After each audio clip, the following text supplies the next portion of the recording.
Yo, in this video I'm going to show you what I've been cooking for the past few weeks. I've been making a really cool patcher preset that allows you to generate infinite Tearout gun bases. I'm gonna show you what you can do with it, how to use it, and how it works behind the scenes. So let's go. So first I want to show you what this patch is capable of. I made a little sample pack with 50 samples. All of these samples come from this patcher preset directly. There is zero post-processing on them. These are some example guns you can make.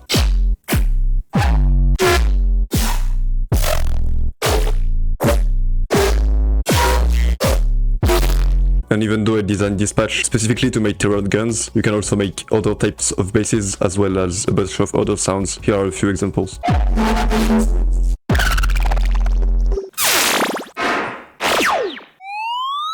You can get all of these samples as well as this patcher preset on my Gumroad for $5. If you're interested, click on the first link in the description. Now I'm gonna show you how to use this patch and how you can make cool sounds with it. Before I start, just note that this plugin is a patcher preset. For this to work, you will need Serum as well as kilohertz distortion. These are the only two plugins you will need. All of the rest is from FL Stock. So let's open up the actual patch, and this is what we see. So we have the actual patcher window right here, and then on the side it has also opened up a Serum. And the first thing you're going to want to do to get this patch running is to throw in any sample into this noise oscillator of this Serum. This sample will act as the body of the gun, and so to get the best results, it's recommended to use a sound that has a lot of variation in it, so either a bass loop or a full song directly. For this demonstration, I've imported one of my IDs, and once you've imported something here, you can then close the Serum and you can directly start playing some notes.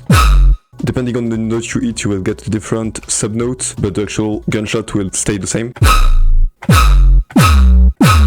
And on the side right here, I also added a tuner so you can see the note that the body of the gun is hitting. That way you can play the correct sub-note and get a gun that is tuned to the note you want. The first section we're going to take a look at is this body section. So this is the main sound of the gun. This first knob here is called position. This defines from where the sample you put in the Serum will start playing once you hit a note. This affects a lot how the gun sounds.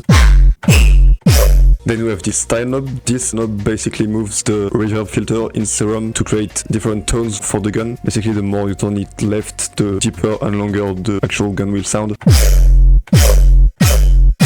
Then we have the length knob. This is kind of like a decay knob. So if I make it really short, we get a really short gun. And then I can make it really long. And finally, you can play with the pitch of the sample. To mess with this bass sample even more, I added the frequency shifter, so you can shift down or up the actual body. And next to this frequency shifter, we got a question mark knob. I don't really know how to explain what it does. It works in conjunction with this frequency shifter, and basically it sets up the body of the sound. That's the best way I can explain it. Turn it up and then move the frequency shifter. We get some phasing going. That's a really cool knob for messing with the gun and get unique results. And finally here you have the overall volume of the body of the gun. So that's it for this first body section. Then we have this peak section. Pretty simple, it just allows you to add a peak to the actual body of the gun. You can choose the frequency at which this peak will occur, the width of the actual peak. So let's take this atonal gun with this position. And if I bump up the gain, I can give like a tonality to the gun. Pretty self-explanatory, but still pretty powerful. Then we got this subsection, so this is the sub bass, obviously. I'm going to turn off the body for now with this volume knob so you can hear better what the sub sounds like on its sound. This first knob controls the pitch bend of the sub. The higher you put it, the higher the sub will start. If I put it all the way down, you just get a plain sub. And if I start increasing it,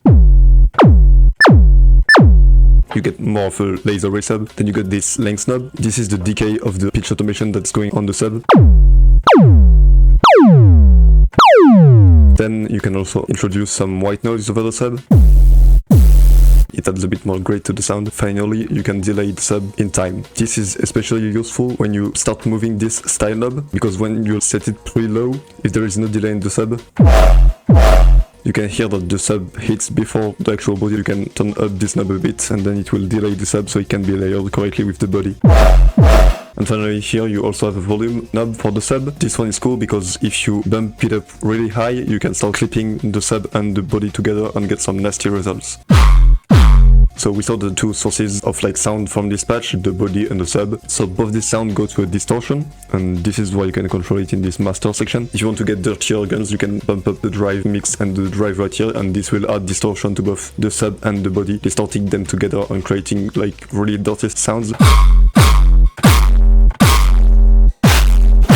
And you can also add stereo in the actual distortion. This is called stereo sub because it also adds a bit of stereo to the sub, which can be cool. It also widens the sound a lot and it can create really cool results, especially when the drive is turned really high.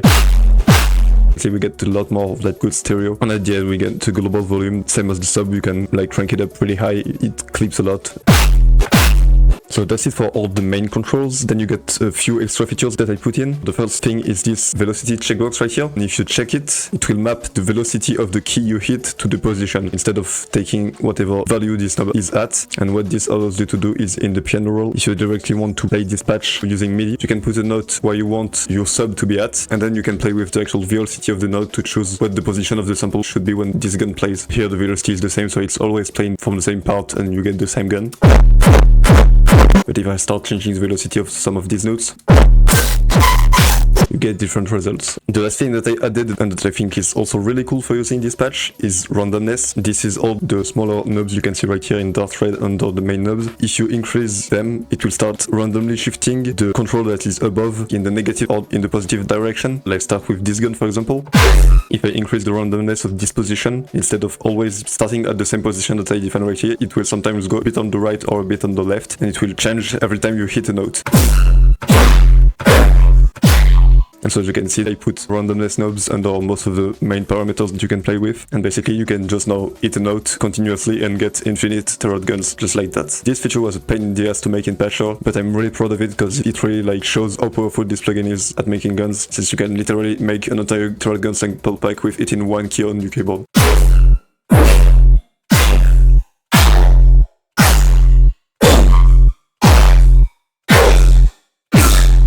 Wow, sound design is really hard, Well, I just made 10 different guns with hitting only one key. If this doesn't make you want to actually go and buy this, then I don't know what will. Before I start showing you how the patch actually works underneath, for all the nerds here that want to recreate something like this, I'm just gonna play you a clip of the demo track that I made. This track was mostly made from samples I recorded from this patch, and you'll get it for free if you buy the Patcher preset as well as the sample pack.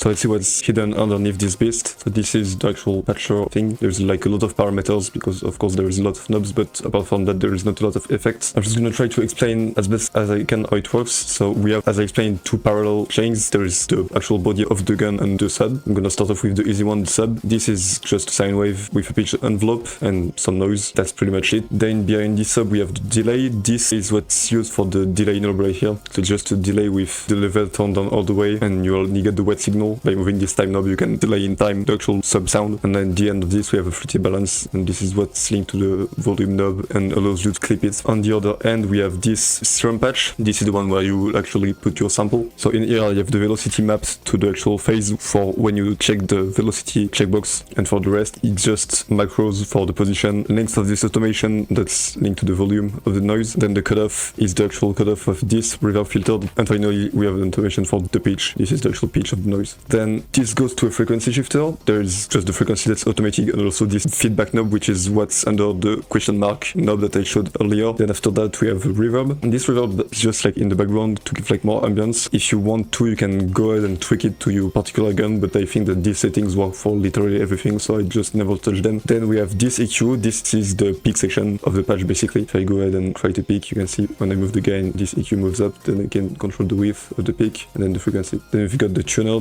that I showed, that is after the peak. That way if you had a peak you can actually see it on the tuner. And finally it goes once again to this fruity balance, so you can control the volume, and then it rejoins here the actual sub. Once these two sounds arrive here, they go into this kilohertz distortion. That's what's in the actual like master part of the patch, so you can control the drive, the mix, and the stereo is this spread. After the distortion there is once again another fruity balance where you can crank up the volume even more, and then to finish it off we have a soft clipper so that it clips the sound and doesn't go above 0 dB. That's pretty much it for the two like sound source sources of this patch. And then of course there is a bunch of stuff happening to make the actual knobs working. I'm not going to go in detail over all these formulas inside of this. These are just here to make sure that when you move this knob it goes on the correct range for the specific plugin that it's automating. Some of them got a bit complicated, as you can see.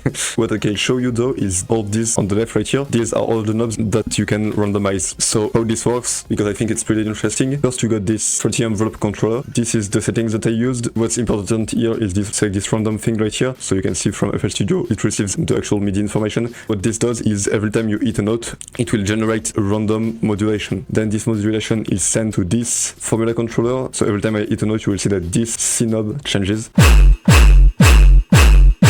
and gets a random value every time. And then the actual A is the value of the knob that's like set right here, and the B is the amount of randomness that is introduced right here. And so what this formula does is if you increase the B, then the C starts changing the A basically. So if you increase the randomness knob, then the random signal that is triggered every time you hit a note will start affecting the main parameter. And so I have one of these for each knob that I want to randomize. And yeah, I think that's it for the actual patcher preset. Now you can recreate this patcher preset, but if you don't want to go through the hassle of doing everything, you can still go by it, as well as the samples and the demo in the first link in the description. You will get all of this, and this will also support me. So that's cool. Anyways, that's it for this video. I hope you learned something, and I hope you will be interested in getting this patch. And until next time, see you. Bye.